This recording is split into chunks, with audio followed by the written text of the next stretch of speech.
भगवंताच्या मूर्तीच्या समोर काही फुलं आली बरं का बागेतनं.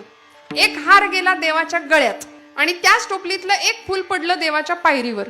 मग त्या पायरीवर पडलेल्या फुलांनी प्रश्न विचारला देवाच्या गळ्याच्या हारातल्या फुलाला. म्हणले अरे आपण तर मित्र आहे, म्हणले आपण एकाच मळ्यात फुललो, आपण एकत्रच त्या टोपलीत बसून इकडं आलो आणि तुझं भाग्य केवढं म्हणे, तू तर देवाच्या गळ्यात गेलास आणि मी इथं पायरीवर लोक मला तुडवून जायला लागली. म्हणले अरे फुला, मी देवाच्या गळ्यात आलो याचं एकच कारण आहे आणि तू देवाच्या पायरीवर आहे याचं एकच कारण आहे की देवाच्या जर गळ्यात चढायचं असेल तर आपल्या काळजातनं सुई आरपार न्यावी लागते म्हणाले.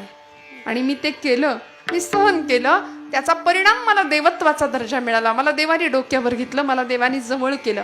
परमेश्वराने आपल्याला जवळ घ्यावं असं जर वाटत असेल ना तर थोडंसं आपल्याला लेकरू व्हावं लागेल. काही गोष्टी स्वतःकडे मान्य कराव्या लागतील, सहन करण्याची तयारी ठेवावी लागेल.